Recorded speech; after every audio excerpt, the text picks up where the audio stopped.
shot, trying to get the steal, and just a little too aggressive there. 6-point game, 11-5. Just over 3 minutes to go in the first quarter. Mavericks going to trap over midcourt. McClung's able to get through. Passes over to Canode. 3 up in the air. Left side goes over top. Can't get it. We're going to have a foul. That's going to go against Asher Barclay. Foul on the rebound. Just climbed up Collins' back.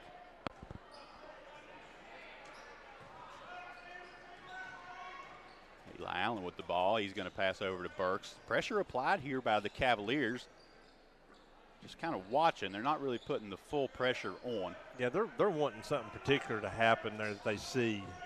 They just haven't seen it yet. Allen with the ball, drives in, up and under, and got it to go. Wow. With that said, Owen Jackson getting ready to check into this game.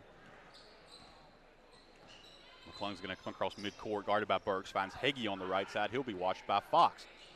Heggie's going to put the ball on the ground, comes back to McClung. McClung to Canode.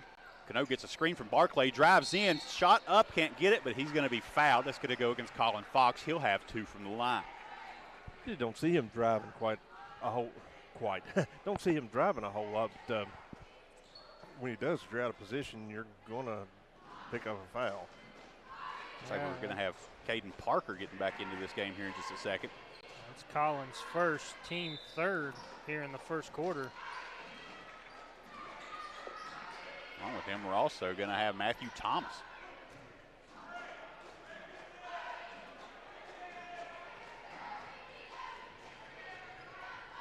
No shot on the way. Misses both. Rebound brought down by Allen. Now, Asher Barclay had that in his hands, and Allen just reached up and took it away from him. Burks back to Allen, 3 in the air, and he got it. Lost track of Allen in transition, and he's going to hit most of those open shots he takes. And with that, we're going to get a timeout from Coach Robertson as he wants to slow this down. 16-5 now. This is kind of what we talked about coming into the pregame. One of my keys for them was you have to withstand this first bit by the Mavericks. Right now you've got an 11-point deficit. You need to take advantage of this timeout you just called and put something together and get a score and a stop. Exactly. I mean, like I said before, Greenbrier West, 5 minutes left to go in the first quarter. They enjoyed where this game was. I mean, it was a 7-2 game. They were playing their pace. James Monroe with a couple steals, and we look at the scoreboard now, 16-5. Yeah, it happens just that quick with that defense to offense transition that the Mavericks like to run.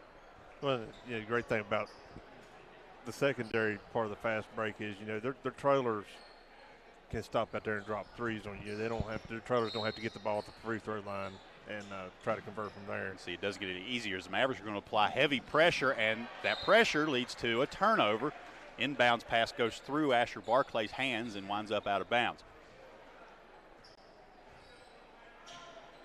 I don't think any of the three of us are really surprised by what the score is right now. I don't think West is either, really. Ball over to Ridgeway, back to Fox, up to Allen, swings all the way to Burks, 3 in the air, got it from the left corner.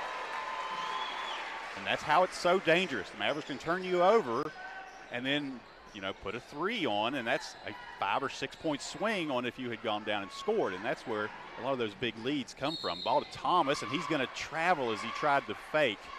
We've seen that a lot this season. We saw it there again.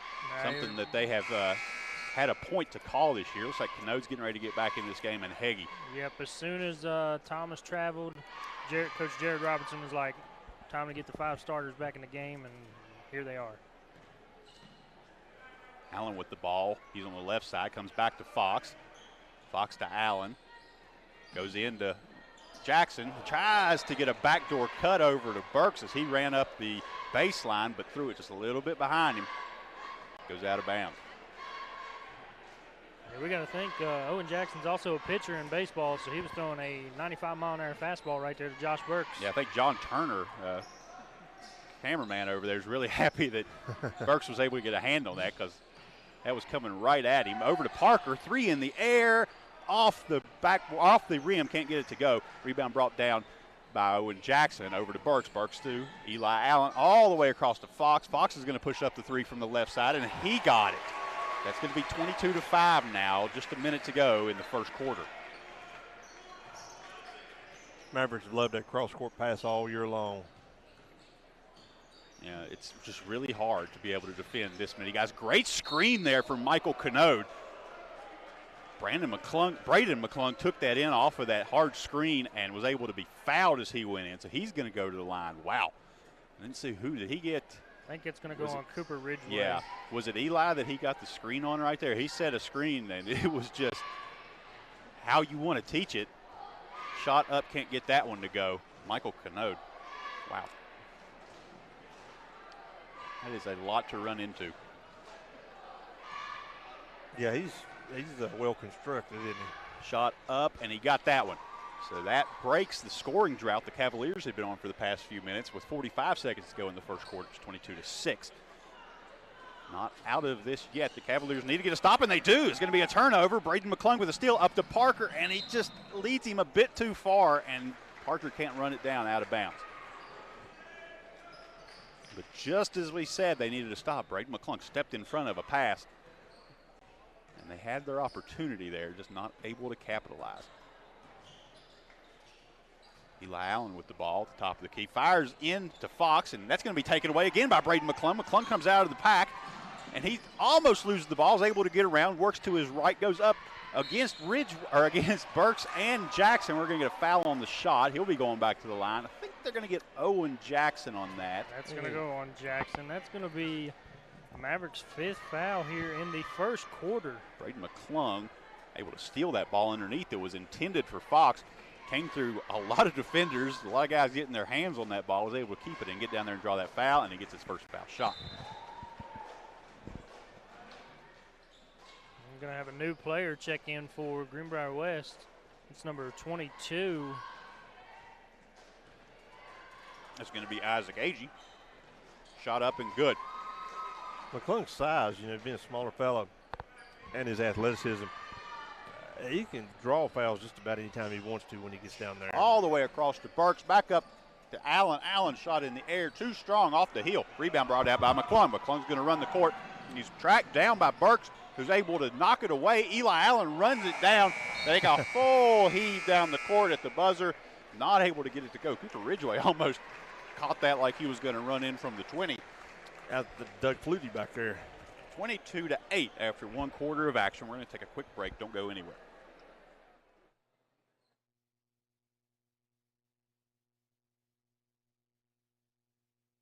Broyles Shrewsbury Funeral Home, located in Peterstown, West Virginia. We're proud to serve and help our community whenever difficult times arise. We are committed to the people we serve by creating a family atmosphere in the comfort of our facility. Feel free to contact us anytime at 304-753-4325. Broyles Shrewsbury Funeral Home, our family serving yours. Philip L. Shrewsbury, owner and licensee in charge. Well, we got Eli Allen with 7 points, 2 steals, 5 assists, 3 rebounds, 1 turnover, 1 foul. Josh Burks with 8 points, 1 steal, 1 assist, 1 foul. Colin Fox with 5 points, 1 steal, 1 assist, 1 foul.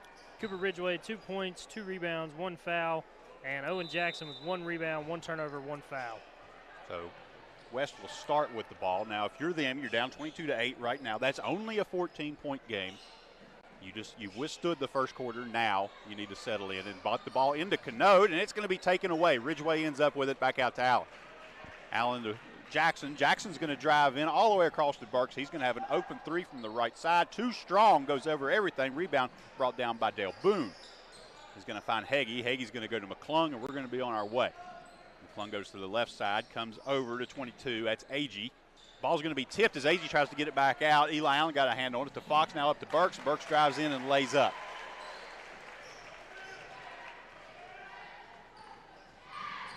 McClung with the ball over the timeline. Eli Allen just denying Dale Boone right now. Face guard down there. We're going to get a foul as they drove in. It's going to go on Josh Burks. That's going to be his second, team 6th here in the first half. 2 fouls on Josh Burks. We'll see if that gets Hopkins back up off the bench here in a minute. They'll go with a little bit bigger lineup if they think they need to. He looks to get the ball in, shuffles it to McClung, and we're going to have another quick foul. Burke's in the area. Are they going to get him or Fox? That's going to be on Josh Burks. That's going to be his third. Yeah, so they're going to have to. Likely going to have to. Yeah, they're going to have to get Burks out. So Hopkins is going to get up. A really quick foul. This is just trying to tie the ball from jump ball. Got whistle for foul, but 24-8 right now. 2 foul shots. No, 1 foul shot. We're in a 1-on-1 situation right now. And that's big for James Monroe because Josh Burks has been on fire from the 3-point line.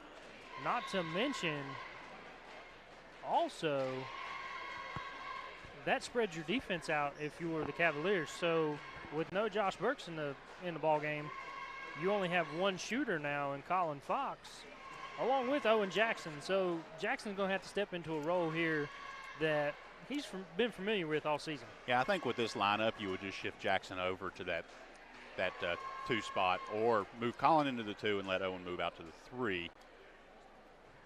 A couple of options you would have there. Well, we saw Owen Jackson get the start against Bluefield. Had a terrific game that night, but he was coming in more as the 4 that night. So we'll see how this position. Yeah, well, West could potentially get a little bit of relief here and be able to just kind of sag back in there. And we got some confusion going on here. Yeah, we've had a long delay. All the players are lined up for the foul shots, ready to go. I'm not sure. We have a official at the scorers table. Colin down there trying to. I think we've just spent the past few minutes to confirm that this is a 1-and-1, which we were pretty sure of. Okay, shot on the way. Got it. Thought Colin was trying to sell him a used car down there. Comes to it, you have a couple of shooters on the bench, sparingly used toward the end of the season, but you have Leighton Dowdy and Ryan Mann down there, along with Braxton Charlton. Along with Evan Hunter. Yeah, along with Evan Hunter, that's right. Some of those seniors we talked about that don't see as much time, but have a lot of talent. Fox comes across midcourt with the ball, and that's exactly what we've seen. Owen Jackson has stepped out to replace Burks. Over to Hopkins, who comes out to the wing, now to Fox. Fox is going to put it on the ground, drives in, shuffles a pass into Jackson, who can't get it to go. Had a really good look at that, just didn't get it. Ball all the way down to Agee. He's going to spin in the baseline, out of bounds, and they're going to say, it stays with the Cavaliers. They pointed the Mavericks' way, and I was pretty sure it went off of Hopkins. Hopkins did an amazing job not picking up a foul there. He was all sorts of out of position there. Going to have Caden Parker get back into this game. Agee will go to the bench. Parker looking to get this ball in, gets it out top to Heggie. Heggie guarded by Owen Jackson. Now he's going to back up. Comes to his right to McClung. McClung tries to square off against Eli Allen. A pass taken away as he tried to get it out. Juan Hopkins stepped in and took it. Ended up with Eli Allen. Owen Jackson takes it, drives in, and he gets that one. Almost too strong there. Yeah, just about rimmed out on him too. And he got that one to go, so the lid might come off for Owen Jackson now after a few trips down there. He couldn't get him all the way across to Heggie, but Fox steps in front of that one and takes it out of the air. He has Eli Allen up front. Allen's got it, gets his man in the air, shot up, no good. A foul. Are they going to, is that Canode? That's going to go on Michael Canode. That's his first. Only the second team foul for the Cavaliers. They're in absolutely no foul trouble at this point.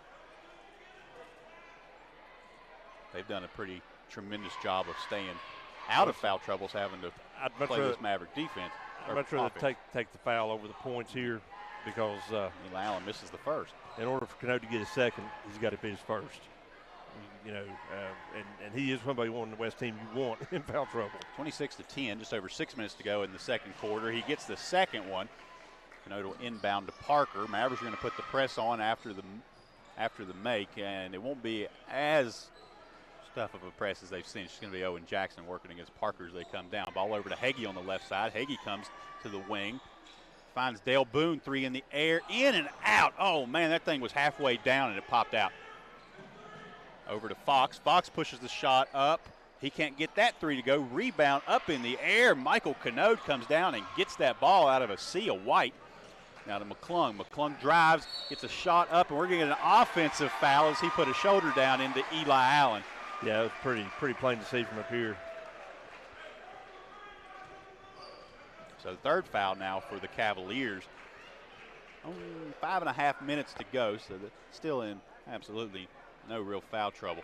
I think they've spread out to where they all have one as well. I don't think anybody has that second. Owen Jackson with the ball. He's going to come down. Goes back to a cutting Cooper Ridgway right down the middle. Ridgway drives in and gets it. Ridgway's a guy we named as a Rising Star Award for WHFI. It's intended for the player with remaining eligibility that we see as a team leader coming back next year, and he's going to have to fill that role. And Cano takes that ball in the lane, spins around tough, puts a shot up, and got it. Yeah, I don't think there's a lot you can do with him when he gets the ball like that. Tough play inside for Cano. Back to Fox at the top of the key. Fox thinks of it. Now he's going to put it on the court, goes back to Allen. Allen comes to his right, finds Jackson, three in the air, got it. And that's kind of what we're talking about with Owen Jackson. He's able to fill just a lot of roles. He can play underneath and get rebounds, and he can step out and play that two spot and shoot the threes. And just like that, Ryan Mann said his name, and he appears, and almost a steal. McClung's able to get the ball back, and he goes to Parker. McClung did a good job of just getting that out. He had went in and triple teamed on that side and had the ball out of his hands. He was able to get it back, find Parker. Parker grabbed Bell. Boone shot in the air off the front of the rim. Can't get it to go. Long tip out, hits the wall, and they're going to say last touch Cavaliers. Yeah, that was definitely last touch by Michael Cano. He just got up, tried to knock that ball into the vicinity of a Cavalier. Mavericks with a 20-point lead right now, 32-12, 4:20 to go on a ticking second quarter clock as the Mavericks cross midcourt. Colin Fox finds Mann, back to Fox. Fox is going to push up a long three from the left side. Off the heel, can't get it. Tall rebound. Eli Allen tips it out to himself. Going to run the ball down. Feeds into Ryan Mann. Van back to Allen. Allen's looking to find somebody open. Shuffles toward the middle, goes back to Ryan. Ryan's shot up, and he's going to be rejected. Turned around, tried to get that shot up, and Michael Cano was there to put it right back at him. Rebound brought down by McClung. He drives all the way down, shot up, can't get it to go. It's going to go out of bounds. Stays with the Cavaliers. I think that ball, when Braden McClung went up, he got blocked a little bit by Eli Allen on that one. That's what forced that ball out of bounds. Caden Parker looking to get it in, and he's going to go to the top of the key. He's going to take away by Colin Fox. Fox all by himself, drives down, lay up, good. Read that pass like he was playing free safety and just went up and got it. We're going to get another timeout here from Coach Robertson as he sees his team down now 22, 34-12, 3 minutes and 38 seconds to Groveman Funeral Home, located in Union, West Virginia, strives hard to serve our families and community with the best care possible before, during, and after their time of need. We are proudly family-owned. Don't feed into James Monroe putting on the press, putting on the man-to-man, putting on the traps. Play our type of basketball and cut this deficit just a little bit. Yeah, thus far, West hasn't had a lot of, I think it's been 2 turnovers created out of the trap. They've not had a lot of trouble dealing with the trap. They've got some ball handlers in there. In that aspect, he's got to be kind of happy with how they've done thus far. They need to look at is not think that they have to make that every pass has to be a perfect assist. Well, and not to mention not just ball handlers, but shooters. I mean, they've missed quite a few open threes, and they've had good looks. Yeah. So I mean, you just think 2 or 3 of those go down, and this is a different ball game. Yeah, just under 4 minutes to go in the half. If you're the Cavaliers, I think you just want to cut this thing back as close as you can get it. Hope some of those starts start falling, and you can get back into this game before halftime, so you have something to build on in the second half. Long pass across was taken away by Juan Hopkins. That was intended for Hagee. Hopkins went up and took that away. Fox finds Mann in the corner, shot up. Mann gets it. We talked about Ryan Mann being a prolific shooter even as a freshman, and you saw it there. Ball to McClung. He's going to be double teamed by Mann and Allen as he comes across. Tries to get a trap, and that ball's going to be taken away by Fox. Somehow catches that ball without going out of bounds. And a slam dunk on the other end by Eli Allen. Oh, my goodness. Colin Fox. I don't know how he kept that ball in bounds. Try to see if we can get another look at that here when action slows down. McClung with the ball. He's going to be trapped again by Mann and Allen. Over to Boone. 3 in the air. Can't get that one to go. Boone has had some good looks. If he can start getting those to fall. Over to Jackson. 3 up. Flat 3. Can't get the bounce. He has quite a flat trajectory on his shot, but he almost had that one go in. popped up and almost fell back through, just tipped off to the side. Caden Parker with the ball now, and he's going to lose it to Allen. Pass up to Hopkins. Hopkins able to run it down. He's going to travel. Not able to run it down quite enough. Took a hop step and had an extra hop on the end of it. Let's see if we can get a...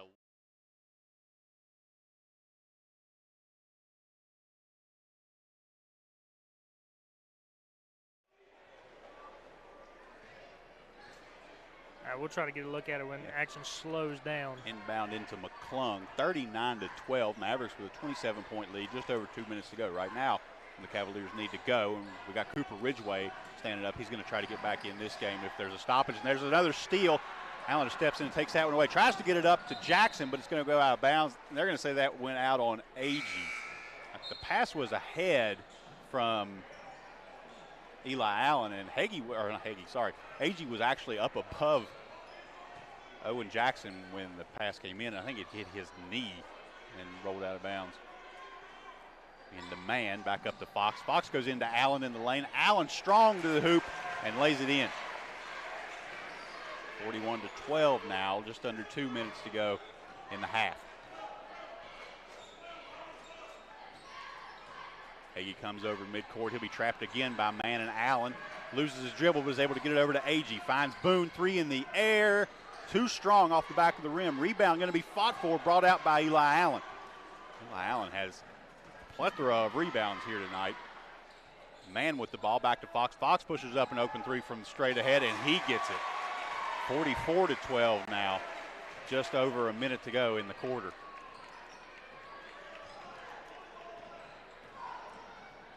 Ball to Agee. Going to be trapped there. He feeds into Boone. Boone goes to Cano. Cano drives in. We're going to get a blocking foul on Colin Fox. I was getting ready to call that as the charge. I thought he had got there, and I think he thought he had got there. Kind of the master of doing that, but that one said he didn't. He's going to pick up the blocking foul. James Rose scored practically, you might as well say 50% of their offense off of three-point shots. Just for what it's worth. Yeah, I mean, just like we talked about last night with Colin Fox getting Defensive Player of the Year from WHFI broadcasting team. We talked about he's got the school record for charges. Thought he had another one right there, but I guess he just wasn't in the spot. Shot up for Canode is strong. Rebound brought down by Cooper Ridgeway. He just came in for Fox. Fox going to set with 2 fouls for the rest of this quarter. Didn't want to pick up anything before halftime. Under a minute to go now. Mann with the ball goes to the corner to Owen Jackson. Jackson all the way back out to Mann. Mann guarded there closely by Thomas.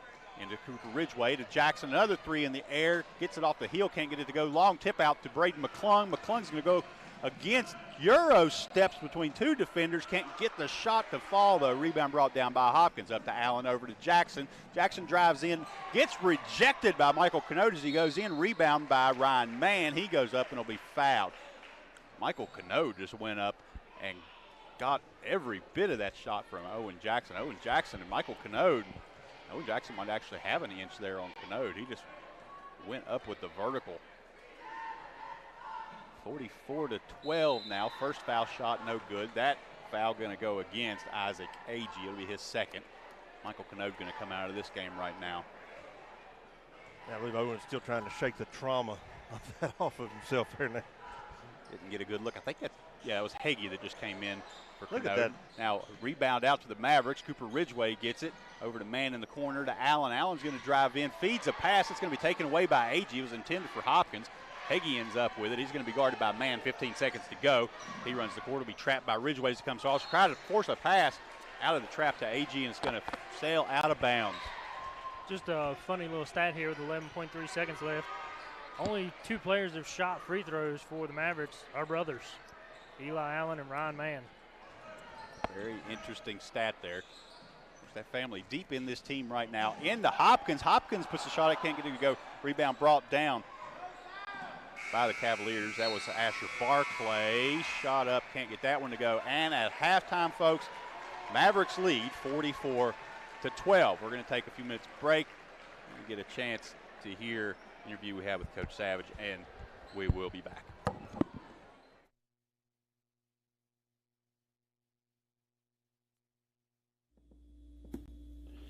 Hello, everybody. We are here with Coach Matt Savage, head coach for the Mavericks. They're going to take on in the regional championship tonight the Greenbrier West Cavaliers. Hey, Coach, how are you?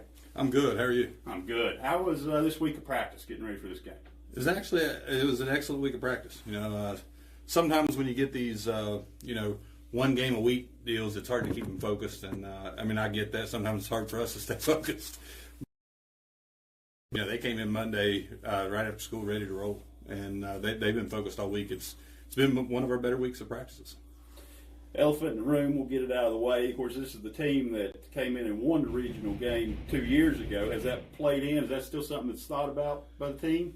At times, and I think it's more of it's been a motivational factor, and not just this season, but over the past 2 seasons. And so to me, it's been more motivation than it has distraction. And so because it could be used as a distraction where they go try to be over the top and try to it's just more of we're not going to let it happen again type deal, and that's all you can ask for from that. You've seen West a couple times already this season. Do you expect anything new out of them? Yeah, Coach Robertson is a good coach.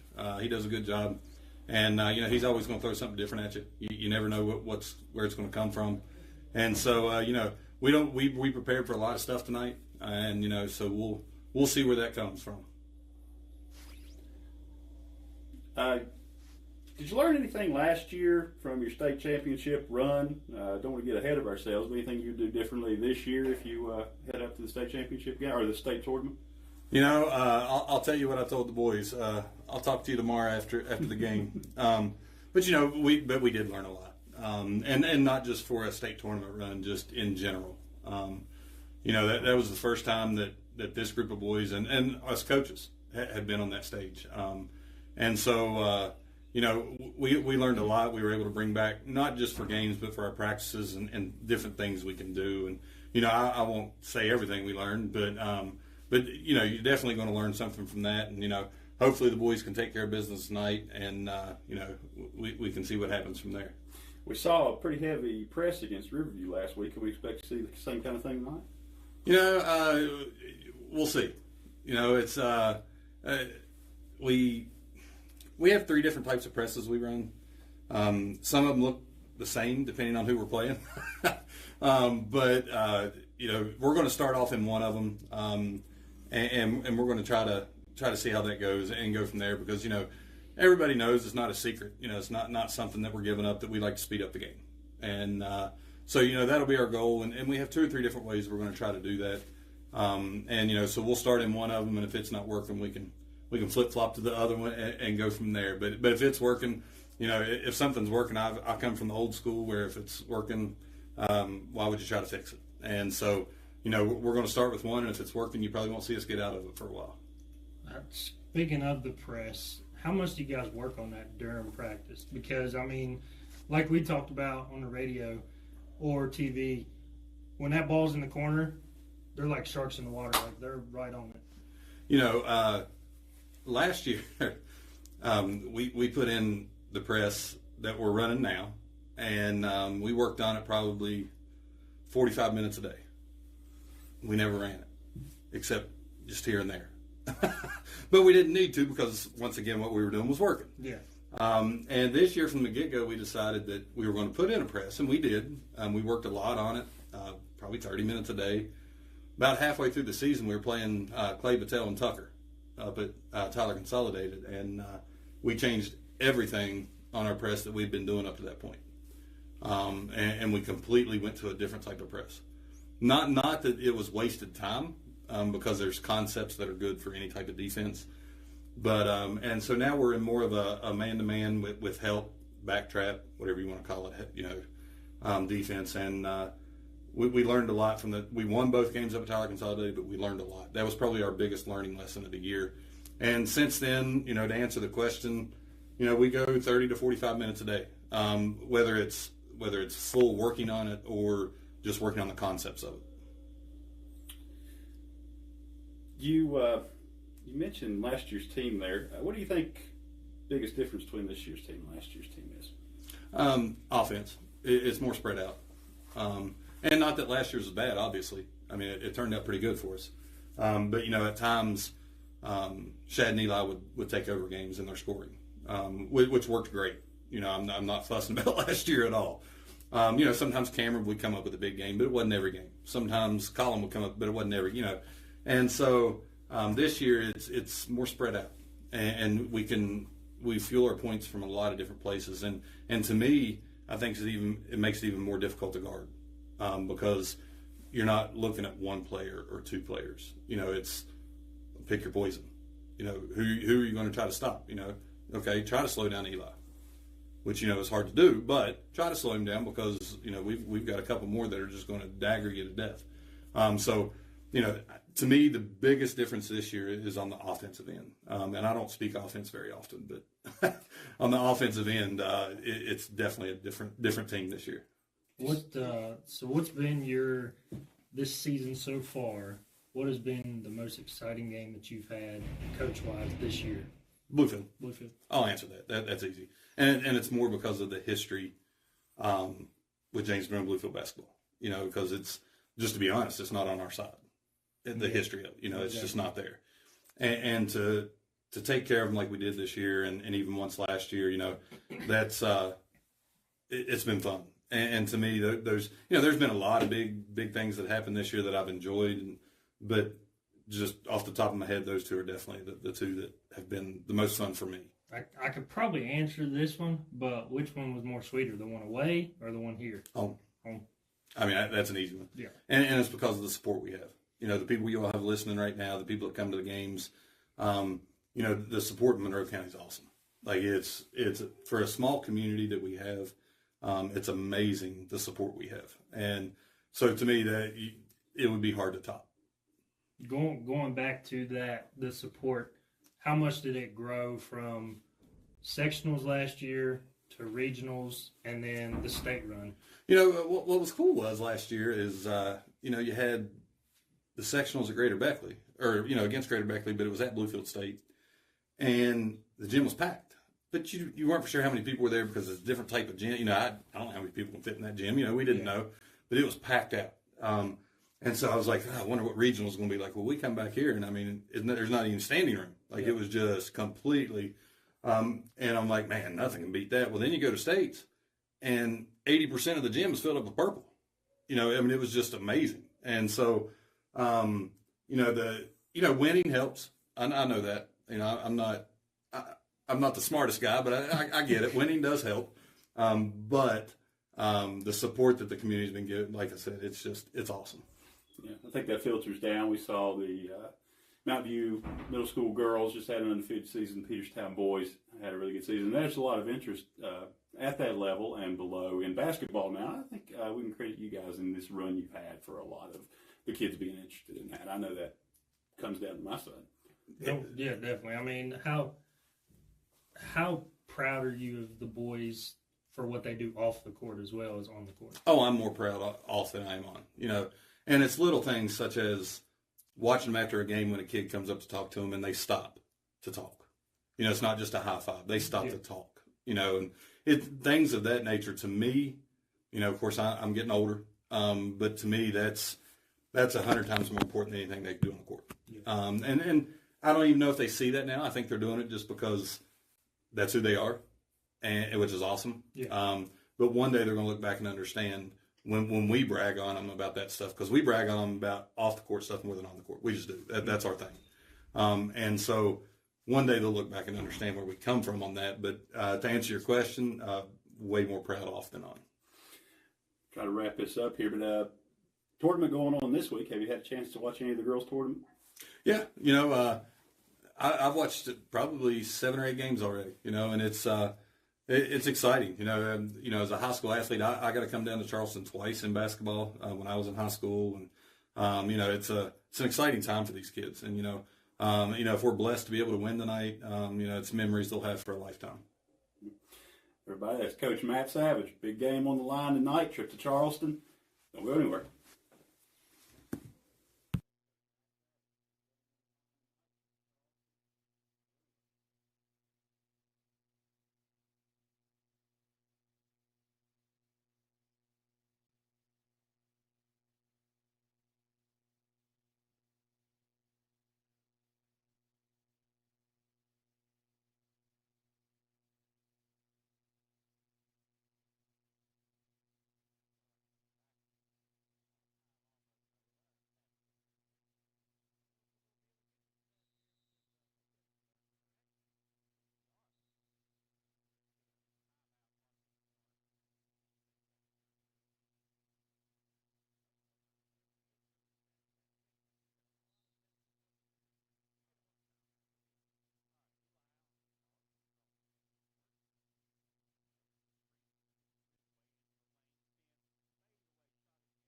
got it.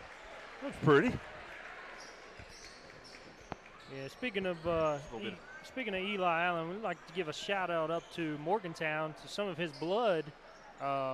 Morgantown Mohegans punched their ticket last night to state championship for the second time, to the states for a second time in 2 years. I'd like to give a shout out to Brody Davis. He has Moco blood in him, also first team All-State for Morgantown. Backcourt violation there on the Cavaliers. We'll give the ball back to James Monroe. Eli Allen going to push up a straightaway three. Too strong. Rebound fought for, brought down by Hopkins out to Burks. First action Burks has had since he got that third foul early in the second quarter. Screen set up by Ridgeway. Hands off to Fox. Fox comes in, lays up. Too strong. Rebound by Fox. Can't get that to go. Rebound brought down by Juan Hopkins, and he does score. Pretty much, I think Juan Hopkins just looked at Colin Fox and said, I'll clean that up for you. McClung with the ball, drives in. He's going to be fouled. I think that's going to go against Eli Allen. That's going to be his second. McClung took an aggressive cut into him and was able to draw the foul. First foul for either team of the second half. 6:58 to go in the third quarter. Mavericks lead 48-12. McClung comes to Parker on the right side. Now finds Hagee. Hagee guarded there by Burks. Going to come back to the top of the key to Dale Boone. Boone puts the ball on the court. Gets it back out to Parker. Parker into Canode to Boone. Boone pushes up a straightaway three. Left it short. Going to go out of bounds to the Mavericks. I'm going to tell you, coming into this game, Dale Boone has been the leading scorer for Greenbrier West, and Cooper Ridgeway's put the clamps on him. Yeah, Dale Boone had a lot of points they would have put up in that loss to Webster County. Several three-pointers there. He's not been able to find that tonight. Burks with the ball. He's going to drive in, shuffles to Hopkins. Hopkins gets his man, now pushes back out to the corner to Burks. Three in the air, can't get it. Rebound tipped back into Hopkins. That rebound, that was Dale Boone who tried to knock that ball out of the scrum, but it ended up going right to Juan Hopkins, who was standing at the rim, scored, and was fouled. And I believe he stepped out of his shoe and pretty much shot that shot flat-footed. And Boomer, guess what he's doing? He's going to the line for the old-fashioned three-point play. And he converts. 51-12, 6 minutes to go in the third quarter. That'll be the second foul on Michael Canode. Hagee with the ball over midcourt. He's going to be trapped there by Ridgeway and Allen. He gets the ball into the corner. Boone, three in the air. Can't get that one. He's had some looks, just not had any luck. Allen shuffles the ball to Fox. Fox drives in the lane and tries to get a pass down to Ridgeway, but he's going to take a couple of extra steps before he does that, and that ball will go back over to the Cavaliers. Yeah, West seems to be content to let Boone just shoot until finally one drops for him. Nobody's yanked on his leash yet. Ball to Hagee. They're going to trap. Mavericks trapping every time West comes across that midcourt line into the corner, and that ball passes out of bounds. They're going to say last touched by the Cavaliers. I thought a Maverick might have got that as they went up, because they're going to change their mind now and give it to the Cavaliers. They did signal to James Monroe, right? I think they've got this call right. Drive in McClung all the way across, lays up and good. Able to cut back and get the English off of that tough shot. McClung gets it to fall. Yeah, and I think Colin Fox needs to watch it, because him and the ref was talking there for a minute, and I think the ref just looked at him and said, all right, that's enough. Fox with cut on the side. He's going to be able to get it out and get open on the corner. Now to Burks. Gets the top to Ridgeway to Allen. Colin was cutting hard there trying to get open. Now he finds a straightaway three and drills it. That's what he was looking for over in the corner. And sometimes players, they can't see beyond how they feel they've been particularly wrong, and take opportunity to look at the scoreboard. Long pass in the corner to Dale Boone. He's going to step back. It's a three in the air in front of Hopkins and leaves that off the front of the rim. Going to get a mass substitution coming in for Greenbrier West. Yeah, Burks with the ball. Fox is going to have it straight, or three from the right wing. Rebound brought down by Hopkins. Hopkins goes in and scores. Yeah, we're going to have a lot of new faces coming in here for Greenbrier West. Yeah. This game 56-14 now, with almost halfway through the third quarter. And ball to Caden Parker. He's going to get a straightaway three up off the front of the rim. Oh, and can't get the roll. That thing was everywhere but in. Have a couple Mavericks going to pop up now. That's Owen Jackson and Ryan Mann. So we're going to have 7 new players into this game on the next whistle. Eli Allen with the rebound. Gets the ball out to Fox. Fox finds Allen in the corner. Allen drives baseline, up, under, and can't get the shot to go. Tip in, followed up by Juan Hopkins. Juan Hopkins has been cleaning the glass tonight. Juan Hopkins has come to play here in the second half. 58-14, under 4 minutes to go in the third quarter. Still haven't got to a stoppage in play yet. McClung with the ball on the baseline. He's going to get it rejected as he goes up, and that'll be the whistle. Off the cameraman, I do believe. All 5 players on the field for Greenbrier West are going to go to the bench, along with Cooper Ridgeway and Colin Fox. Just one more quick announcement. If anybody could go to Loop Press and vote for Mary Beth Meadows as Community Player of the Year. She was the girls basketball player for James Monroe. Go vote for her for Loop Press Community Player of the Year. Community Player of the Year. You're not going to find a better citizen than Mary Beth Meadows. Foul underneath. They're going to get that, I believe, that's going to go on Eli Allen. It's his third. Into this game. We'll try to get you everybody who's in right now. Ball strung out. It's going to end up with Cavaliers. Get it over into the corner. Now it's going to be stolen away by Eli Allen. He drives all the way down the court. He's going to lay up on the left side and gets that one to go.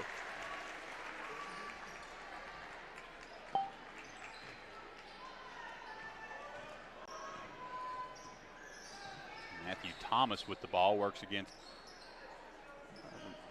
Jackson. Now over to Ramsey. Ramsey tries to get a pass down low, intended for Barclay, and it's going to go out of bounds, just out of his reach. Fox going to check back into this game. He's going to get Eli. 60-14 now, 3 minutes to go in the third quarter.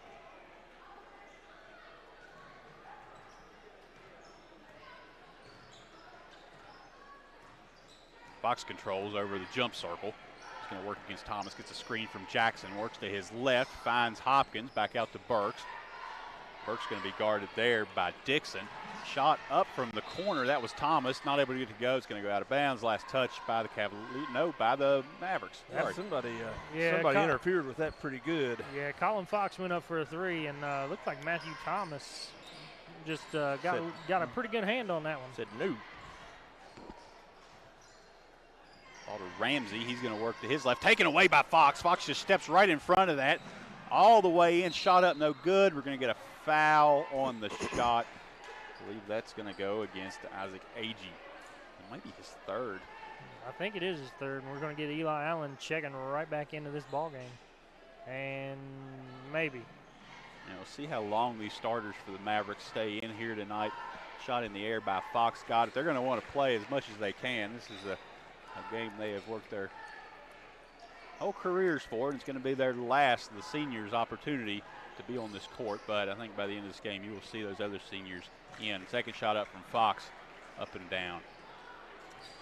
The game's just about as far out of reach as it can be, and you leave your starters in. They're still going to continue to play hard. And I said it before. Silly to pick up a season-ending injury at this point in the season when you're up 62-14. The steal by the Mavericks. Eli Allen goes in and takes that one for 2 more. That was a beautiful assist there by Colin Fox. It was pretty much.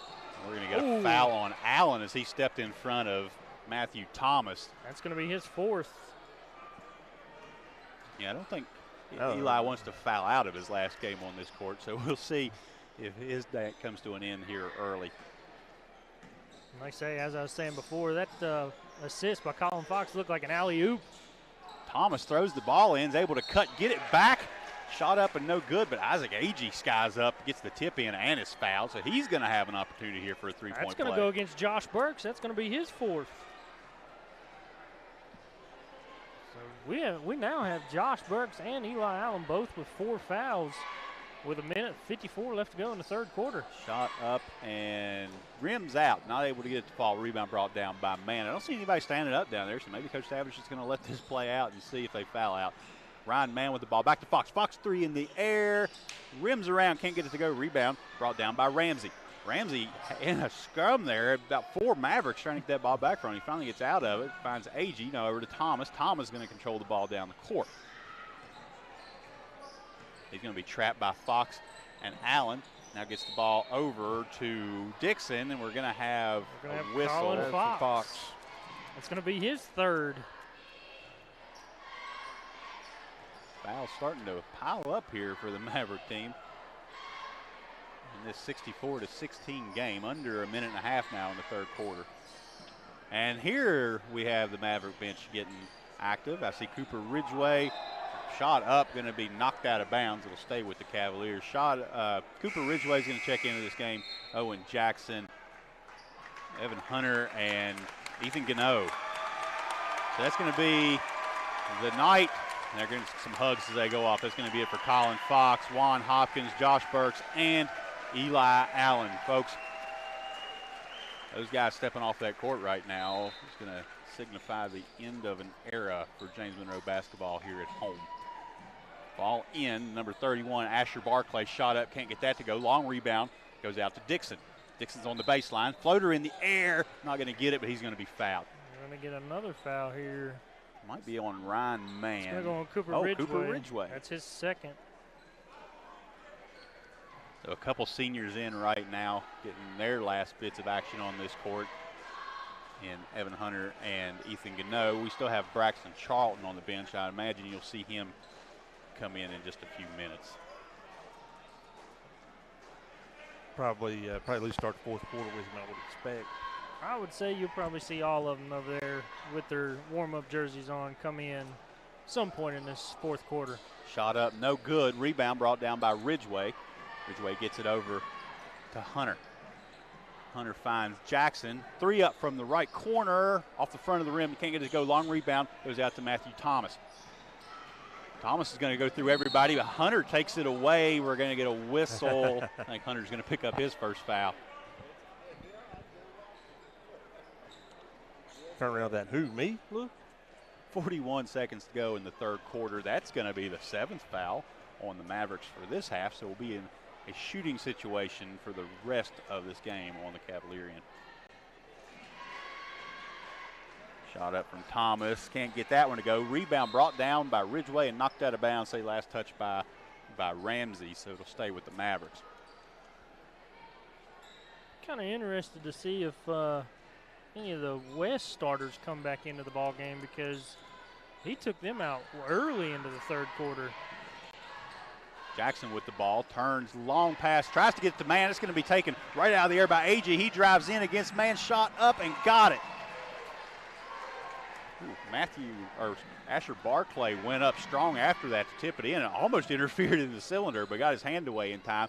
Skies up on the other end, almost blocks the shot by Hunter and is able to come down with the rebound, swings the elbows to clear out some space, and now gets it over to Dixon. Dixon up to Agee, shot in the air, off the front of the rim, can't get it. I don't know if Cooper Ridgway got a hand on that. At the buzzer, Ryan Mann from three-quarter court, can't get it to go. And after 3, your Mavericks lead 64-19. We're going to take a break and come back. We are here for the fourth with quarter. Coach Matt Savage, head coach for the Mavericks. They're going to take on in the regional championship tonight the Greenbrier West Cavaliers. Hey, Coach, how are you? I'm good. How are you? I'm good. How was this week of practice, getting ready for this game? It was an excellent week of practice. Sometimes when you get these, one game a week deals, it's hard to keep them focused. And I get that. Sometimes it's hard for us to stay focused.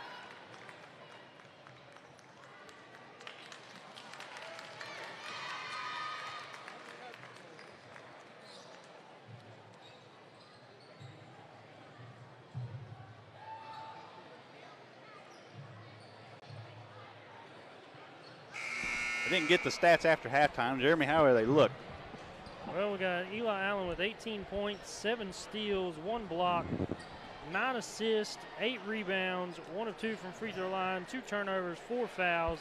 Josh Burks, 10 points, 1 steal, Hello 1 everybody, assist, we are here. 4 fouls. Coach Matt Savage, Colin head Fox, coach for 15 the points, Mavericks. 1 block, Going to take on in 7 the regional steals, 5 championship assists, tonight. 2 rebounds, The Greenbrier 2 West from free throw Cavaliers. line, 1 Coach, how turnover, are you? 3 I'm fouls. good. How are you? I'm Cooper good. Ridgeway, How was 4 this week of points, practice? 1 getting ready steal, for this 5 game? rebounds, It was actually 2 fouls. it was an excellent week of Wyatt practice. Hopkins, You know, 8 points. sometimes 1 when you get steal, these 1 block, 8 8 one game a rebounds. week deals, I'm it's sorry, hard to keep them focused. And 9 I mean, I get that. points for Sometimes it's Wyatt hard for us to Hopkins, stay 1 from free throw focused. line, But 1 you know, turnover, this no week, fouls. you know, they came in Owen Monday Jackson right with after school, ready 5 to roll. points, 1 And, assist, they've 1 been focused all rebound, week. 2 turnovers, 1 It's been foul. one of our better And weeks of Ryan practice. Mann with 3 points, Elephant 1 in the room, steal, we'll get it out of the 1 way. assist, Of 2 course, this is the rebounds, team 0-2 that from came free in throw and won line. the regional game Dixon 2 has years the ago. line. Has His that first played shot in? Is up that and still can't something get that's it. thought about by the team?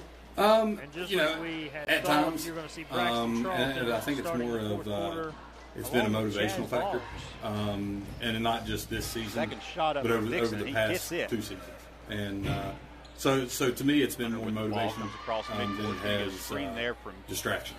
And so, you know, No. because it could be used as a distraction where Thomas they go passes. try to be over the top and go try to to, you know, Gano, gets a pass over it's to just Jackson, more of, almost taken we're not away, gonna let now that into the happen corner. type deal. And Chaz you know, Boggs that's with all the you ball can now, ask for fresh from into that. this game. All the way across the 103 in the air from the You right expect corner, and anything he more got it. Yeah, Another you guy know, we talked Coach about Robertson, good can coach. have that hot He does a hand, good job. especially from that And corner you know, he's spot. always going to throw something different at you.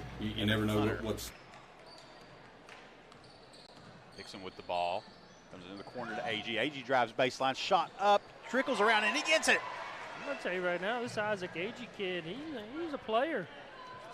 Only a sophomore, I think. Yeah, bright days ahead, I think, here for the Greenbrier West team. You have a couple of returning starters next year. Hunter gets a shot up, can't get that one to go.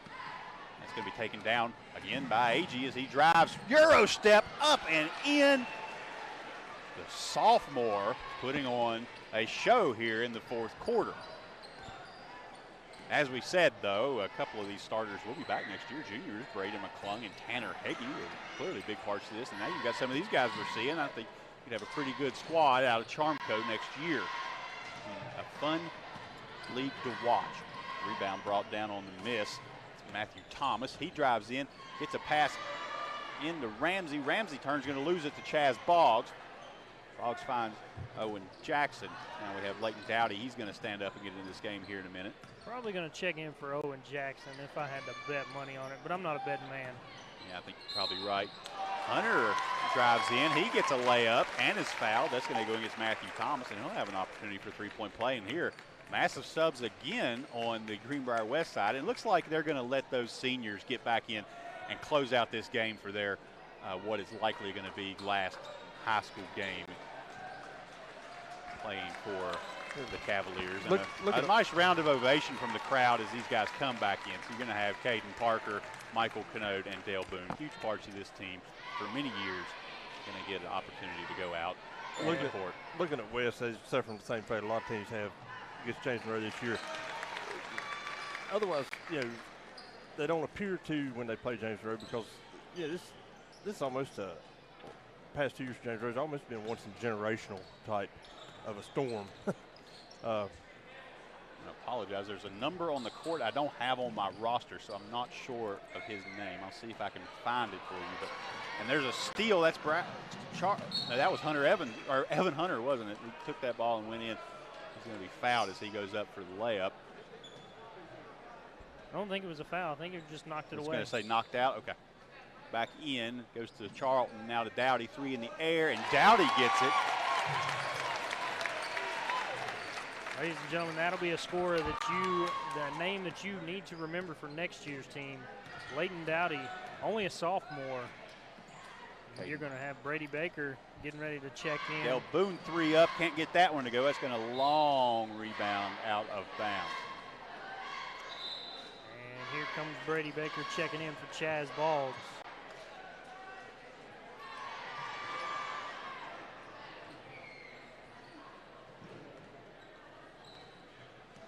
Dowdy's going to control the ball as he crosses the jump circle. Gets a screen from Gano, comes to his right, finds Hunter in the corner, another 3 in the air, and he got that one.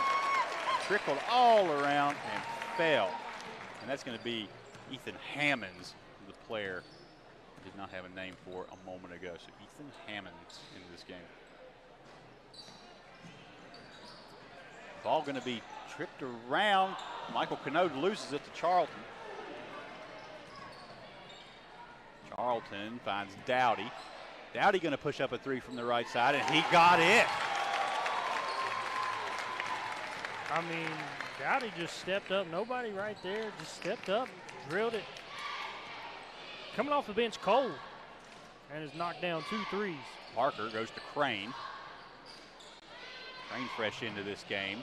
He finds Canode. Canode into Hammonds.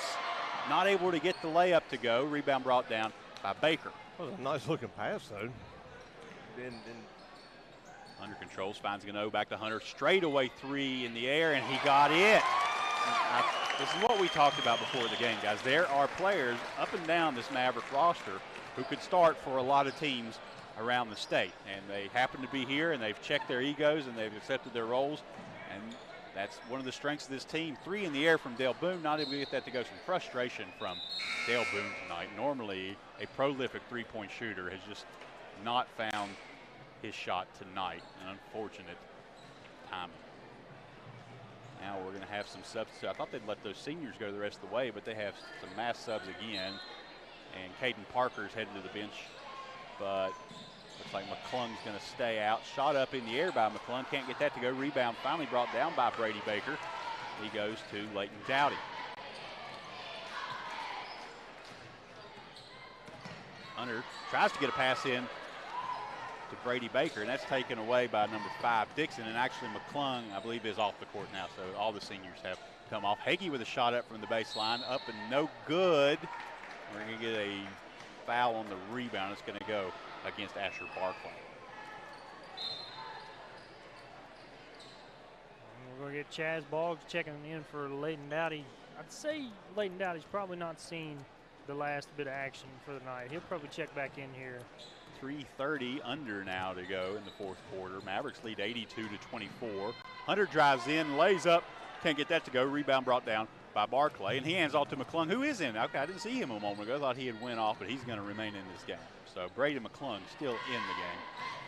He goes to Dixon, three in the air. Dixon can't get that one to fall. Big rainbow shot. Rebound brought down by Isaac Agee.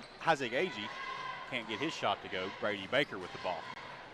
Evan Hunter comes across to Braxton Charlton, loses the handle, but Brady Baker finds it. Goes back to Charlton, over to Hunter. Hunter into Brady Baker. He squares up, turns the shot up off the backboard, and scores. That's the inside game you'll expect to see from the Mavericks next year. Be a new look Maverick team next year. Isaac Agee with the ball at the top of the key. Have to replace guys like Eli Allen, Colin Fox, Josh Burks, Juan Hopkins, Owen Jackson, Braxton Charlton, Evan Hunter, and Ethan Gano. Agee feeds the ball to Barclay, who turns and is fouled in the lane. He'll have a 1-and-1. 60-point lead here for the Mavericks, 84-24 with 2:22 to go in the game. Next foul for the Mavericks will be double bonus. First shot up and no good. Not what the Cavaliers wanted when they came in here tonight, but they knew this was going to be a tough challenge, a steep hill to climb going up against this extremely talented Maverick team. But some of this is the Cavaliers building toward the future. A proud program, has had a lot of success over the years, and they're going to be right back to it next year with some of these players we're seeing out here right now. Well, like I said, a lot of these teams we played this year, James Rose played, are better teams than the games we've seen. It's just what they've found themselves up against. Yeah, this Maverick team comes out, they play more like a AAA or quadruple A team, and we've seen them go against those teams and hold their own and beat them, and would be competitive in that group. Shot up from Agee, in and out, can't get it to go. Rebound brought down by Barclay, and he's not able to get it to go. Ethan Gano controls, finds Charlton. You're going to see Cooper Ridgeway, Leighton Dowdy, and Ryan Mann, 3 players that'll be back next year getting ready to check in for the Mavericks. Evan Hunter works back. Charlton, 3 in the air. Charlton can't get that one to go. Rebound brought down by Baker, turns, hook shot up, and he got it. Brady Baker putting in some serious work in the paint here in this fourth quarter with 1:35 to go. Mavericks extend the lead to 86-24. Braden McClung with the ball, works against Hunter. Now he hands off to Dixon. 3 in the air, just misses. Can't get it. Safe from out of bounds by Agee. Goes to Barclay. Barclay gets a shot up. No good, but he'll be fouled. Yeah, the only players from James Monroe that weren't on the air on that shot were the ones on the bench. Just while we got a moment, I'd like to give a shout out to our sponsors tonight, bringing you Maverick basketball all season long, Dane Wills Insurance and Bruhl Shrewsbury Funeral Home. I'd like to thank those two sponsors along with everybody else that has sponsored not only the boys basketball, but the girls basketball as well this year. Yeah, I definitely appreciate everybody digging in their pockets there and spending a little dollars towards us bringing y'all the games. Ashley Barclay makes that foul shot. Substitutions come in for the Mavericks, and you're going to see those seniors get their chance to walk off to the standing ovation. A minute 19 to go. Shot in the air, no good. And the team you have on the court right now, Maverick fans, is a team that will be completely back next year. All sophomores, freshmen, or juniors. Chaz Boggs with the ball. He's going to push up a long 3. Off the back of the rim, doesn't fall in. That thing went straight up and almost dropped right back through. Not able to get it. Hagee with the ball now. There's a player who'll be back next year. Hagee turns, shot up at the lane, and he got the fadeaway. Reminiscent of that Eli Allen shot we saw at the beginning of the half. Leighton Dowdy with the ball. He's going to work back to the top of the key. Goes to Chaz Boggs. Second 3 on the way from Boggs. He doesn't get that one to go. Rebound brought down by Hagee. I think we're going to get a timeout, which is going to give a chance for, looks like the seniors for Greenbrier West are going to get back into this game. So they're going to give them this last 40 seconds to go out in action. Exactly right. Like I said, this is 4 guys here who have spent their careers playing for Greenbrier West. 3 guys, I'm sorry, had a lot of success, and they're going to have a chance here to play out their last few seconds of high school basketball on the court. Shot up from Parker, not able to get to go. Rebound brought down by Dowdy.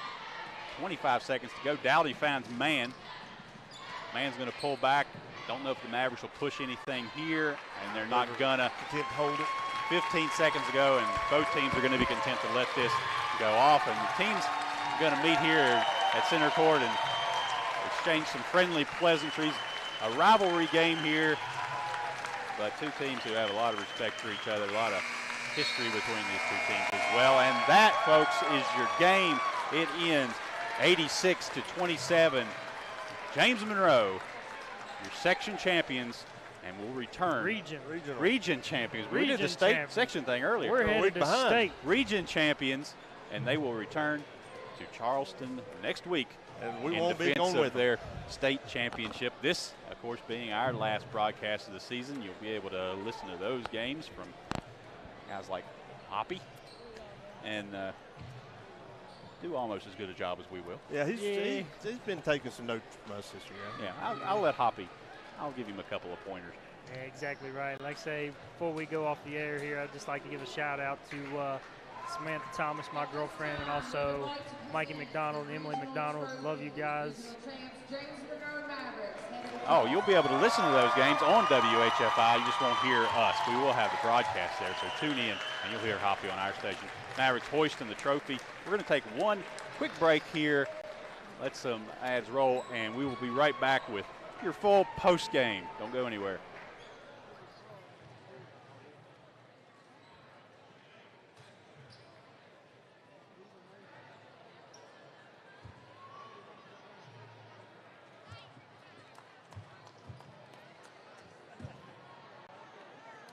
Groveman Funeral Home, located in Union, West Virginia, strives hard to serve our families and community with the best care possible before, during, and after their time of need.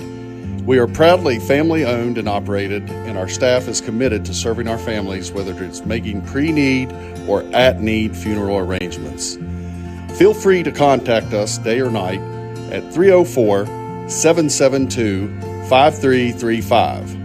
Groveman Funeral Home, Kenny W. Mann, owner and licensee in charge. Foundation to finish, S.J. Needhawk is your home solution. Since 1947 and for 3 generations, our product line continues to expand and our staff is always ready to help. When you're ready to talk to someone who knows, call S.J. Needhawk Lumber, your home solutions. Tom Johnson, broker and owner of Coldwell Banker Stewart and Watts Real Estate, wishes the best to all the players and teams. We appreciate our clients past and present, and we have served our community for over 110 years. We have 30 agents to serve you, and we ask that you call us for any of your real estate needs. Stewart & Watts Real Estate looks forward to working with you.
Our back post-game celebration for the Mavericks as they're climbing up and getting their chance to cut down the regional championship net. 86-27 victory here at home, and they're going to be on their way to the state tournament. Jeremy's going to have all the details about what got us here tonight. Well, we have senior Eli Allen playing his last game, like we said, on this court, going out with 18 points, 7 steals, 1 block, 9 assists, 8 rebounds, 1 of 2 from free throw line, 2 turnovers, 4 fouls. Another senior playing their last game on this floor, Josh Burks, 10 points, 1 steal, 1 assist, 4 fouls, no turnovers. Another senior playing their last game on this floor, Colin Fox, 15 points, 7 steals, 1 block, 5 assists, 2 rebounds, 2 of 2 from free throw line, 1 turnover, 3 fouls. Cooper Ridgeway, 4 points, 1 steal, 6 rebounds, no turnovers, 2 fouls. Another senior playing their last game on this floor, Juan Hopkins, come out in the second half big. 9 points, 1 block, 8 rebounds, 1 of 1 from the free throw line, 1 turnover, no fouls. Owen Jackson, another senior, 5 points, 1 block, 1 assist, 1 rebound, 2 turnovers, 1 foul. Ryan Mann, 3 points, 1 steal, 1 assist, 2 rebounds, 0 of 2 from free throw line, no turnovers, no fouls. Leighton Dowdy with 6 points. Braxton Charlton with 1 assist. Chaz Boggs with 1 assist. Ethan Gano with 1 rebound. Brady Baker with 4 points, 5 rebounds. You might say, are you missing a stat? I am. It is our player of the game. Only 7 minutes played this game, but he come out last game here on this court. It's senior Evan Hunter, 12 points, 1 steal, 1 assist, 1 of 1 from free throw line, 1 turnover, 1 foul. Not to mention just lights out from the three-point line. I mean, come in off the bench, cold, and just drain 3 threes, and had a couple nice crossover moves and one. Definitely deserving of the player of the game. Yeah, Evan's still on the court right now. I think he's still waiting. Oh, no, they've just brought the nets down. I think he wants to be down there while we're doing that. So we'll see if we can get him up here in a few minutes. Yeah, he's going to work his way up here in a minute as they celebrate this regional championship. You know, his performance tonight kind of highlights something we talked about in the lead up to this game and the pregame was the talent all the way down this roster. Anybody can step in and give you big minutes, play an important role, and, you know, they're not just guys who, you know, come and sit on the bench. These are some pretty legit basketball players, and you get that shown to you in Evan Hunter tonight as he comes in and is able to put up that kind of performance. And it makes you, you know, like we talked about, if it comes to it in a tournament game, you have that.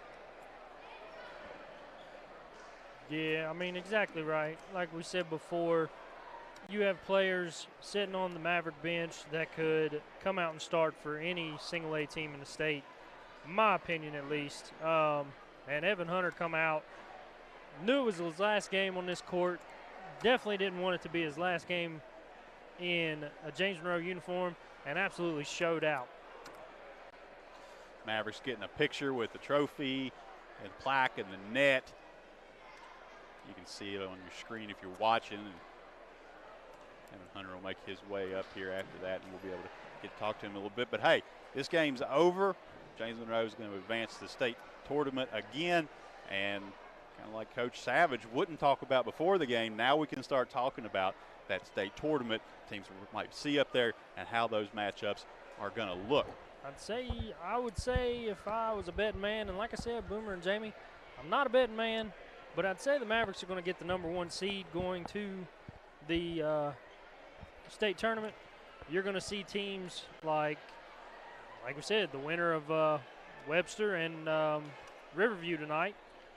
You'll see them. You'll probably see a team like Tucker County that we've seen this year. Let's see. Teams in the past I'm trying to think of.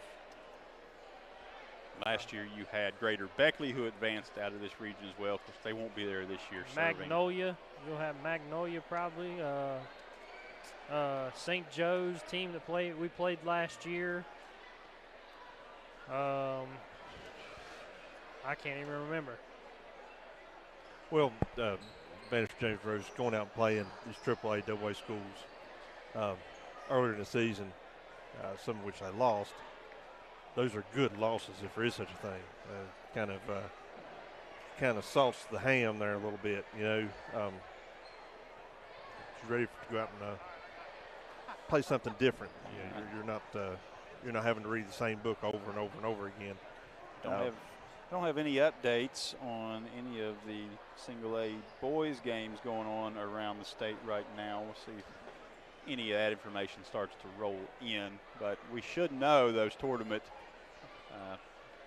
probably by the end of the night, maybe by tomorrow at the latest. We'll have the seedings announced. We'll have the first day, couple days of schedule put together, and we'll be able to know a little bit more about what next week's going to look like. I believe if the Mavericks come away with the 1 seed, they'll play on Tuesday afternoon, somewhere around 7 o'clock. I think is when the 1 seed's expected to tip off for single A. Probably so, and I think I've seen Evan Hunter making his way through the sea of purple down there on the floor, making his way up here to talk to us here. Here he comes.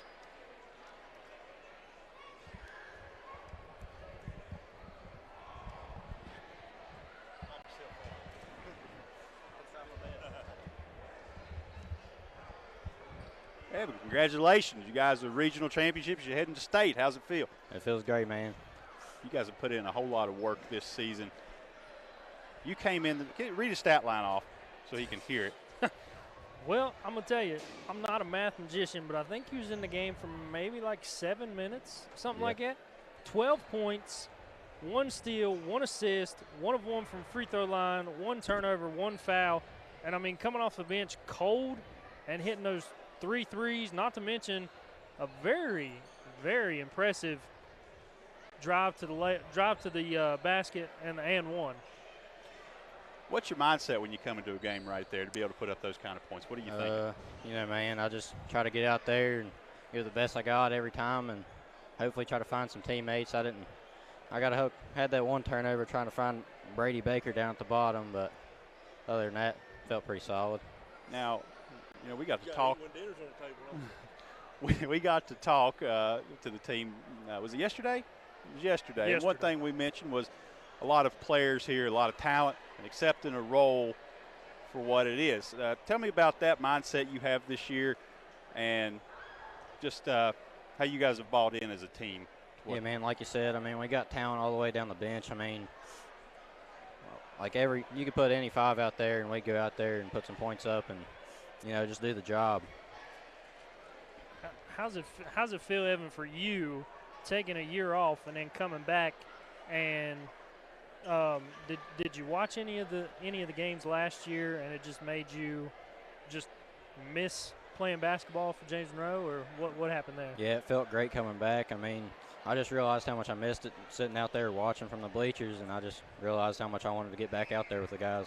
What do you think about compared to the games you watched last year with last year's team to this year's team?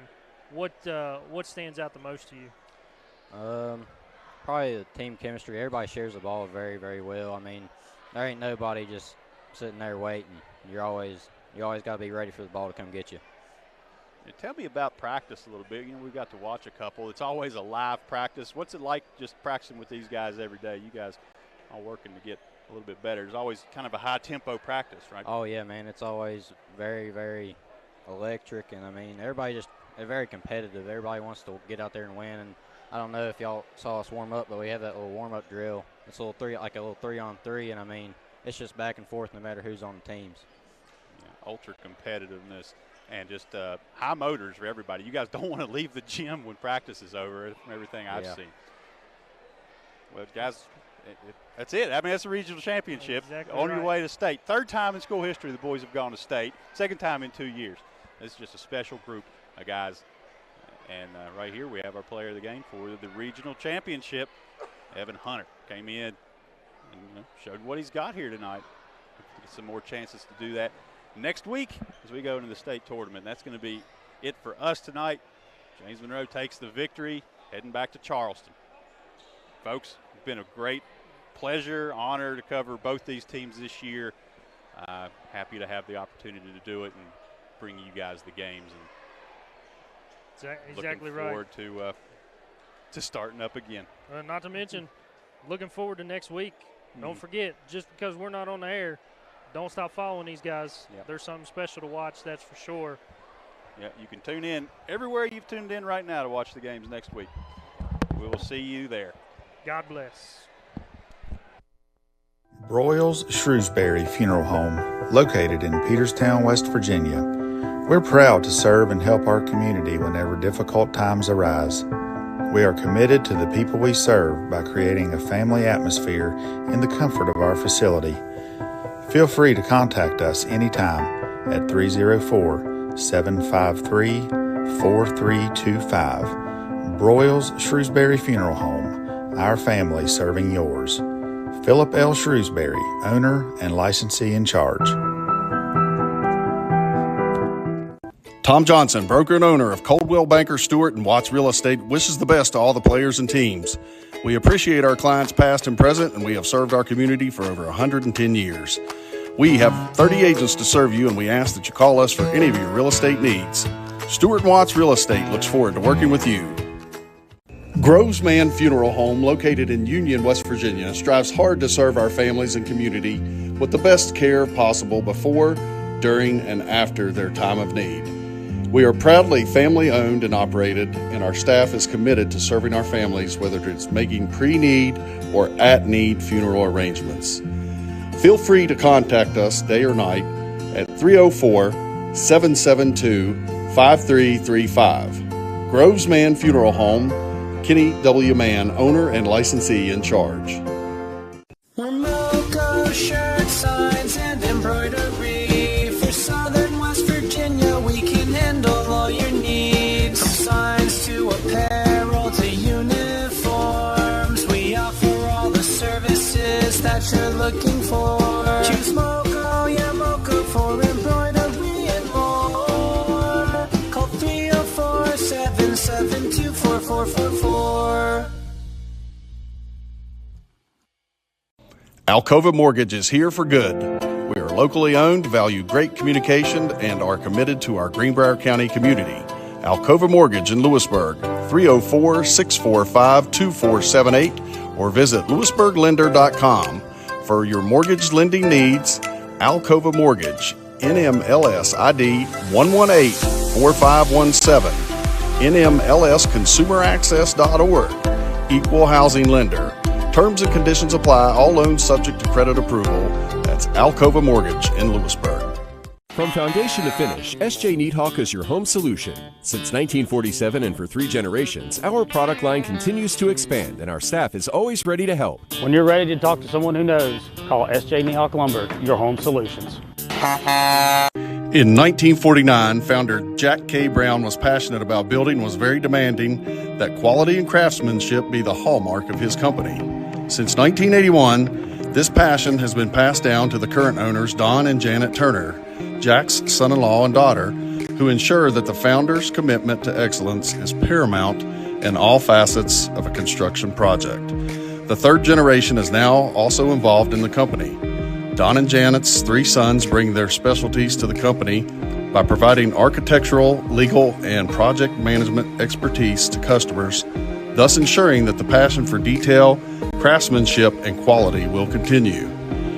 Regarded as one of the area's foremost contractors, Brown Construction Incorporated is a licensed general contractor based in the beautiful Greenbrier Valley in historic Lewisburg, West Virginia. Please visit our website, which illustrates our diverse experience over the past 60 years. That's brownconstructionco.com, brownconstructionco.com. Broyles Shrew.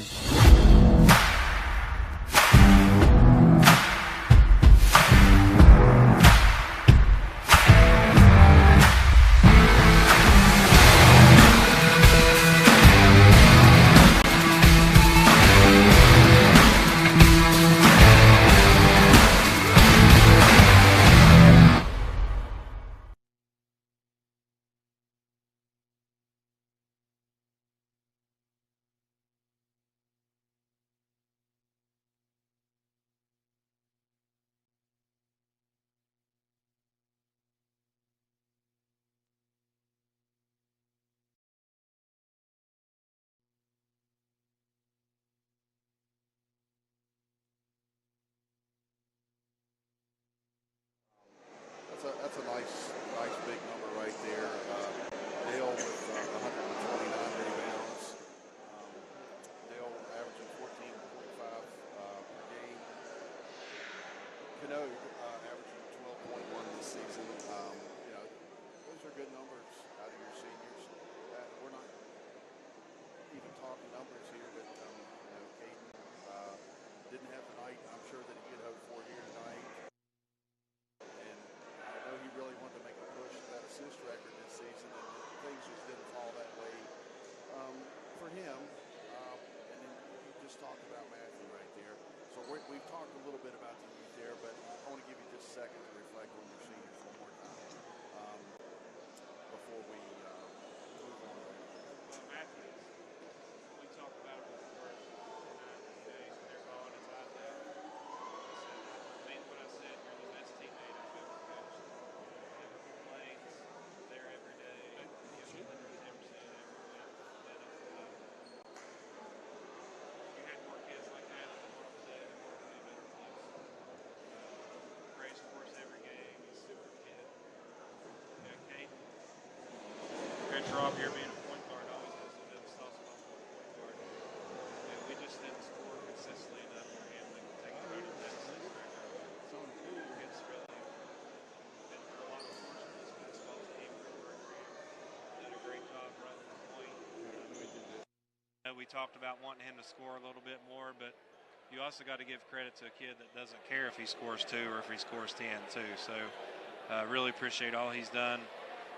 Dale came on this year and really gave us a spark as a shooter.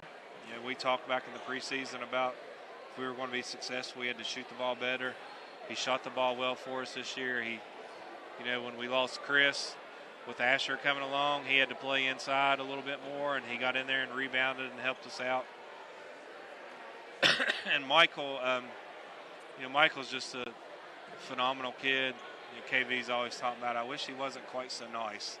And you hate to say that about a kid because he's got such a great personality and a great attitude, but you see the spunkiness out of him. He rips those rebounds down and refuses to let him get them away from him. That's one of my favorite memories of Michael is him just staring down guys trying to hack at him to steal the ball from him on rebounds. But he did a phenomenal job for us the last few years. And like we talked the other night, I hate his sophomore year got cut short a little bit because of all the stuff going on. But these 4 kids have done a lot for us, and 4 kids we're really going to miss. And then as Coach Gray was saying, he alluded to right there, the future very bright. for the youngsters that are in your program right there. I also want to give you an opportunity now. We've talked about the basketball players. I want to give you an opportunity to recognize maybe your assistant coaches, anybody else that you feel was important to the success and the operation of your program this year. Well, having you two guys go with us all over God's creation to do our games is a blessing that not many teams have, especially at the single A level, and really appreciate you guys and the radio station always having our back. Harley sitting up here, I get to buy Harley dinner on all these road trips. He doesn't know, but he's getting ready to order pizza for us here in a second. Having a kid that doesn't complain to go film a game or 2 games and smiles, and he's another kid that's a senior that has a great future ahead of him, and you love having kids like that that's willing to come in and help your program. Charlie's kept the book for us for years. Coach Price has kept the clock for us at home, and Coach Osborne a little bit when Coach Price couldn't be there. You got to have guys like that around your program that support you and do what they want, what they can to help our kids. Coach Vaughn is, people don't know what he does behind the scenes to fill our office with cases of water and peanut butter and jelly sandwiches. Fed the whole team spaghetti dinner last night. Wouldn't take any money to pay for it. Doesn't care about any logistics of anything he needs to do to help our team and our program. And, it's funny talking to Coach Cox from Concord over there before the game, him talking about KB coming down to Concord in basketball camp back when he played, and talking about, everybody remembers Billy Joe, God bless him and his family, but KB was a pretty good basketball player back in the day too, and everybody remembers his football wars, but he could play the round ball too. And, with my dad,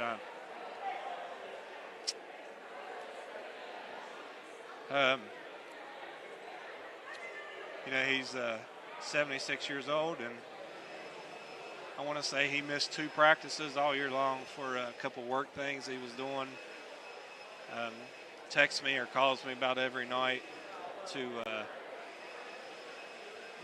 what can we do? He cornered me in the locker room. You see this. You see what we're going to be able to do next year. I mean, he's already got his mind spinning about what we're going to be able to be successful with next year. To have the blessing of my dad beside of me is it's got to be pretty special. It's beyond special. I mean, what he's done for our school and our community for a long time. He started at West right out of college when West was open, 68, 69 school year, and he's been around ever since then. But it's not just basketball. He's got my back on a lot of things. And I told him the night before the game, I said, Dad, I know it's going to be tough for us to figure out a way to win this game, but today was a great day. A lot of great things happened today. I'm very thankful for what the good Lord's done for me. See me through a lot of mistakes and a lot of problems and a lot of things I've done wrong, and still having the chance to be here is I don't deserve it, but I hope I get the opportunity to do this again one of these days. Well, I can't tell you how much I appreciate how much you do for Coach Gray and us, and making things easy on us, making it sound like we know what we're talking about at times. All the work that you put into your scouting reports and sharing information with us, and just making us a part of Greenbrier West basketball. Coach, we really appreciate you, and thank you for everything this season. Having guys like you that just want to promote our kids and help our kids. We got a lot of young kids. I don't talk about our middle school enough, but we got some bright future coming from our middle school. Really excited, and our younger kids all the way down. And future's bright for Greenbrier West. Thank you guys. Really appreciate you taking the time for me all these games. And sorry a couple times I was beating my head against the wall and never got up here to talk to you. No problem, Coach. We appreciate it. Absolutely. Thank you very much. Yes, sir. Congratulations on a good season, Thank buddy. you guys. Appreciate it. It was Greenbrier West head coach Jared Robertson. Let's take our last break. When we come back, We'd like to thank some other individuals that have made us successful this season and name our final McDonald's of Rainelle Player of the Game for the season. You're listening to the Mid-State Ford Postgame Show on Rock 95.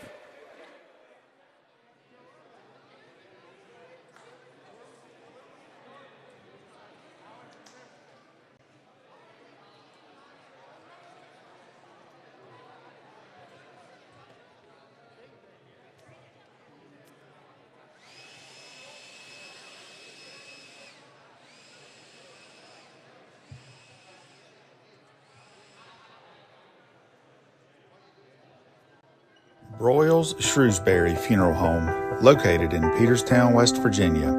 We're proud to serve and help our community whenever difficult times arise. We are committed to the people we serve by creating a family atmosphere in the comfort of our facility. Feel free to contact us anytime at 304-753-4325. Broyles Shrewsbury Funeral Home, our family serving yours. Philip L. Shrewsbury, owner and licensee in charge. Tom Johnson, broker and owner of Coldwell Banker Stewart and Watts Real Estate, wishes the best to all the players and teams. We appreciate our clients past and present, and we have served our community for over 110 years. We have 30 agents to serve you, and we ask that you call us for any of your real estate needs. Stewart and Watts Real Estate looks forward to working with you. Grovesman Funeral Home, located in Union, West Virginia, strives hard to serve our families and community with the best care possible before, during, and after their time of need. We are proudly family-owned and operated, and our staff is committed to serving our families, whether it's making pre-need or at-need funeral arrangements. Feel free to contact us day or night at 304-772-5335. Grovesman Funeral Home, Kenny W. Mann, owner and licensee in charge. Game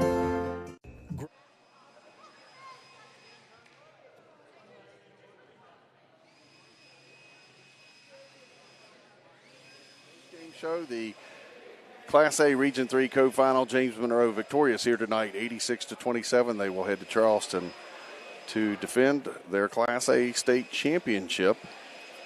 And we're going to go ahead and name our McDonald's of Rainelle Player of the Game for tonight. And our McDonald's Rainelle Player of the Game tonight is 6'1" sophomore guard, number 22, Isaac Agee. Isaac finishes the night with 8 points and 2 rebounds. And we both said that, this thing was pretty lopsided, obviously. But Isaac came in and he really give us a burst. He's got a bright future. He played a pretty nice game. He played a lot of minutes in the second half, and he looked pretty solid and went out there and really scrapped with this bunch. And it wasn't a subbed out James Monroe. When he come in the third quarter, he was going banging with their starters, and he was in there rebounding and scoring and doing all the little things. I was really impressed with his tenacity and his work in there. And I agree with Coach Rob. I think Isaac's got a very bright sports career, period. I think he's going to be an outstanding football player in the future. I think he's going to be a great basketball player, and he's a pretty gifted track athlete as well. So we want to say congratulations to Isaac for being tonight's player of the game. And brother, I hope this is the first of many for you to come. Well deserved. We'd like to take the time now to thank some people that made Greenbrier West basketball possible for the fans this season. First of all, I'd like to thank the folks at the Greenbrier Valley Channel for letting us tag along here at the end of the season. Harry Vance, Darren McGuffin, Joe Sharp, we really appreciate the opportunity to bring you the Cavalier play-by-play along with the video feed. And that's just a little added plus that the Cavalier fans have not had much of lately, and we hope that it brought you a little bit of enjoyment. We want to thank a lot of people at our Radio Greenbrier family, Scott Canterbury, Pat Williams, Poncho Church, Debbie Yates, Big Al Howard, Todd Robinson, the station owner. Definitely want to send a thank you out to all the sponsors that make our radio broadcasts possible. I want to thank Coach Robertson and his coaching staff, Kelly Vaughn and his dad, Butch Robertson, I want to thank our former principal, Amy Robertson. I want to thank our current principal, Randy Oval. They both do a lot behind the scenes to make that possible. Our assistant principal, Lewis McClung, statistician for Greenbrier West, Charlie Parker, Coach Price, Steve Price, that sat beside us at the home games and helped us out with scoring issues when we need that, and Isaac Osborne. Just a lot of people that make this thing click, and it's hard to let it go. You know, it gets to the end of the season. You got to pass the baton at this point anyway. They can make it to the States. West Virginia Metro News takes it over, so and we know that they'll do a good job. Maverick fans, you'll be in good hands. Cavalier fans, our next broadcast will be August the 25th when the Cavaliers face the Pendleton County Wildcats for the season opener in football. That's a ways off, Coach. Yep, ways to go. A lot of exciting things. We want to say we're giving a quick shout-out. Congratulations to the Greenbrier West high school wrestling team for winning their fourth state championship this past weekend at Huntington. In the process, it came down to the final match for the team. The next to final match of the day at the 215-pound weight class. Football player Cole Vandal, that I'm sure everyone's familiar with through football, a quarterback, a running back. Cole was able to crown himself 215-pound high school state champion in West Virginia, and in the process, he pinned Casto from Clay County, which scored a total of 16 points, and the Cavaliers were dead in the water, trailing by 5, absolutely no chance. Cole comes up with that second period pin, scores 6 points, and the Cavaliers are able to secure a team championship. So congratulations to those guys. I know the baseball team's getting ready to take flight. You had a scrimmage yesterday, got another scrimmage coming up, ready to start the season. So a lot of these guys, we come from a small place, so our baseball players are our football players and basketball players and wrestlers, so we use all the same kids. So right. Hopefully we can get this thing up and going, and wish you guys good luck on baseball and track also. Some of our kids has really took a liking to track and really made a statement with some of our relay teams and hurdle teams and such. Isaac Agee being on one of those with another football player, Brandon Potiker, and such. So hopefully they can put that together and have another, state tournament run here in track and baseball, and we're ready for football again. And we would be remiss if we didn't mention our girls basketball team that advanced to Charleston this week for the first time since 1987. Coach Mark Agee partnered with me a couple times this year when you weren't able to be here, did a great job. So Coach Agee, Davina Agee, Jesse Tolley, and that girls basketball team did a great job at the state tournament. Coach, I think that's going to wrap it up here for us. We've got one more person to thank, and she keeps us straight. We haven't got everybody, but it wasn't on purpose. We've tried to get everybody, but Touchdown Tracy back there, we got to mention her too. That's right. Touchdown Tracy Hilton in the studio, produces these broadcasts for us, and she does a fantastic job. So for our producer, Tracy Hilton, and the coach, Mark Gray, this is Mike Goddard reminding you once again our final score. James Monroe, 86. Greenbrier West, 27. Good night, and thanks for everybody. The next time you find yourself stuck, broken down, or stranded, call Steve's Towing. Serving eastern and western Greenbrier counties and surrounding areas, he won't charge an arm and a leg. All he wants is a tow. Providing rollback service for light and medium-duty vehicles, as well as lockout service and jump starts. Call 304-661-5255. Steve Fields, owner and operator.